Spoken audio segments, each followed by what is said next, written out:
PM Modi द्वारा घोषित 20 लाख करोड़ के आर्थिक पैकेज को लेकर वित्त मंत्री निर्मला सीतारमण ने दूसरी प्रेस कॉन्फ्रेंस की है। इस प्रेस कॉन्फ्रेंस में निर्मला सीतारमण के साथ वित्त राज्य मंत्री अनुराग ठाकुर भी मौजूद रहे।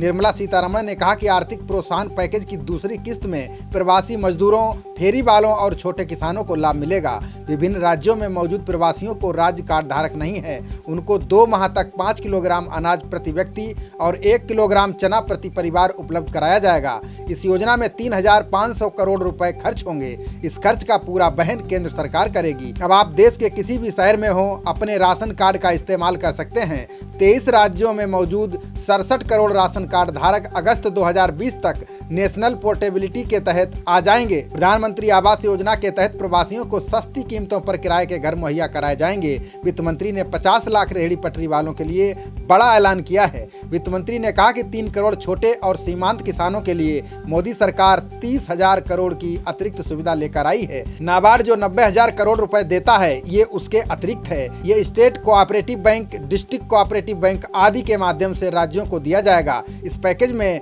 1.7 लाख करोड़ रुपए के प्रधानमंत्री गरीब कल्याण योजना में नकदी और खाद्यान्न मदद की मार्च में की गई घोषणा शामिल है।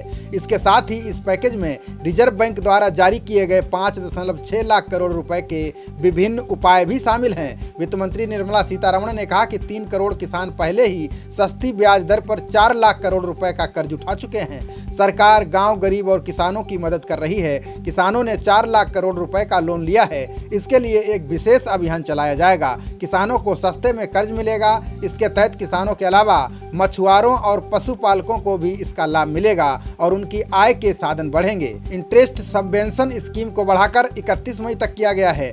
25 लाख नए किसान क्रेडिट कार्ड जारी किए गए हैं। शहरी गरीबों को 11,000 करोड़ की मदद दी गई है। कोरोना के समय में 63 लाख लोन कृषि क्षेत्र के लिए मंजूर किए गए। ये राशि 86,600 करोड़ रुपए की है। केंद्र सरकार ने प्रवासियों के लिए शेल्टर बनाने के खातिर राज्य सरकारों को राज्य आपदा प्रबंधन कोष उपयोग करने की अनुमति दी है। रोजगार के लिए 6,000 करोड़ रुपए के CAMPA फंड्स का उपयोग होगा। विशेष तौर पर ग्रामीण इलाकों में, आदिवासी क्षेत्रों में इन योजनाओं का लाभ उठाया जा सकेगा। हाउसिंग सेक्टर को बढ़ावा देने के लिए मिडिल इनकम ग्रुप तय किए गए हैं। जिनकी आय 6 लाख से 18 लाख रुपए है, उनके लिए 70,000 करोड़ रुपए का बढ़ावा देने वाली योजनाएं बनाई गई हैं। क्रेडिट लिंक सब्सिडी स्कीम जो 31 मार्च 2020 तक बढ़ाई गई थी, जिसका लाभ 3.3 लाख मध्यम वर्ग के परिवारों को मिला था, उस योजना की तिथि मार्च 2021 तक बढ़ा दी गई है। इससे 2.5 लाख से ज्यादा परिवारों को लाभ मिलेगा। 70,000 करोड़ का कुल निवेश आएगा,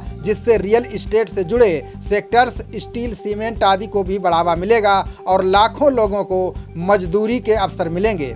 वित्त मंत्री निर्मला सीतारमण ने कहा कि रेहड़ी लगाने वाले, पटरी पर सामान बेचने वाले, घरों में काम करने वाले श्रमिक साथियों के लिए 5,000 करोड़ रुपए की लोन सेवा लेकर आए हैं। प्रति व्यक्ति को 10,000 रुपए तक की सुविधा मिल सकती है। इसको 1 महीने के अंदर लॉन्च कर दिया जाएगा। डिजिटल पेमेंट करने वालों को अतिरिक्त लाभ मिलेगा। उन्हें आने वाले समय में 10,000 के बजाय ज़्यादा पैसे मिल सकते हैं। वे अपना कारोबार बढ़ा सकते हैं। 50 लाख स्ट्रीट वेंडर्स को इसका लाभ मिलेगा। मुद्रा शिशु लोन के माध्यम से लगभग 3 करोड़ लोगों को लाभ मिलने वाला है, जो 15,000 करोड़ रुपए के करीब होगा। उनकी ब्याज दर में सरकार 2% की छूट दे रही है। इसका खर्चा मोदी सरकार उठाएगी। गरीब से गरीब लोगों को इसका लाभ मिलेगा। वित्त मंत्री निर्मला सीतारमण ने कहा कि राज्य सरकारों को अनुमति दी गई है कि वे आपदा के लिए रकम का इस्तेमाल कर प्रवासी मजदूरों के लिए खाने और रहने का इंतजाम करें। ये राज्यों का अधिकार है कि वो इसे कैसे इस्तेमाल करें। शहरी बेघर गरीब हैं, उनके लिए केंद्र सरकार की ओर से व्यवस्था की जा रही है।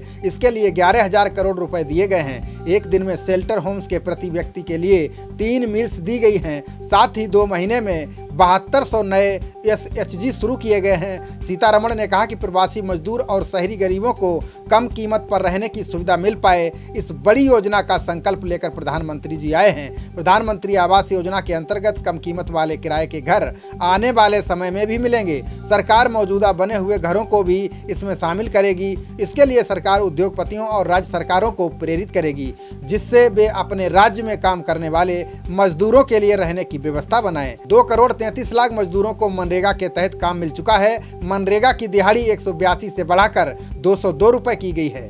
राशन की सुविधा उपलब्ध कराने के लिए 8 करोड़ प्रवासी मजदूरों के लिए सरकार 3500 करोड़ रुपए का प्रावधान करने जा रही है, जो नेशनल फूड सिक्योरिटी में नहीं आते या जिनको राज्यों का राशन कार्ड नहीं मिल पाता, उनके लिए ये प्रावधान किया गया है। प्रति व्यक्ति 5-5 किलो गेहूं या चावल मिलेंगे, साथ में प्रति फैमिली 1 किलो चना अगले 2 महीने तक मिलेगा। इसको लागू करने की जिम्मेदारी राज्य सरकारों की है। वित्त मंत्री ने कहा कि बेघर लोगों को 3 वक्त खाना दिया जा रहा है, उनके लिए इस पैकेज में पैसे की व्यवस्था की गई है। सरकार सभी कर्मचारियों के लिए न्यूनतम वेतन तय करने का प्रयास कर रही है। न्यूनतम वेतन का लाभ लगभग 30% कर्मचारी उठा पाते हैं। इसमें राज्यों के बीच न्यूनतम वेतन में अंतर को खत्म किया जाएगा, इसे वैधानिक रूप दिया जाएगा। सभी मजदूरों को नियुक्ति पत्र मिलेंगे और साल में एक बार हेल्थ चेकअप भी किया जाएगा। असंगठित क्षेत्र को सोशल सिक्योरिटी स्कीम का लाभ मिलेगा। मजदूरों के लिए ESIC सुविधा को लागू किया जाएगा। महिलाओं को अगर रात्रि में काम करना पड़ता है तो उनके लिए अलग अलग तरह के सेफ गार्ड लाए जाएंगे। इससे पहले इस पैकेज के ब्रेकअप का एक हिस्सा जो करीब 6 लाख करोड़ का है,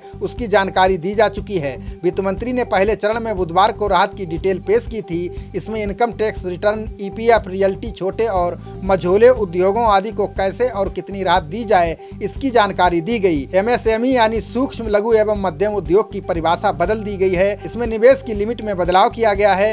1 करोड़ निवेश या 10 करोड़ टर्नओवर पर सूक्ष्म उद्योग का दर्जा दिया जाएगा। इसी तरह 10 करोड़ निवेश या 50 करोड़ टर्नओवर पर लघु उद्योग का दर्जा दिया जाएगा। वहीं 20 करोड़ निवेश या 100 करोड़ टर्नओवर पर मध्यम उद्योग का दर्जा होगा। निर्मला सीतारमण ने बताया कि मौजूदा दौर में ट्रेड फेयर संभव नहीं है। पहले चरण का पैकेज मुख्यतः छोटी मझोली इकाइयों पर केंद्रित दिखा।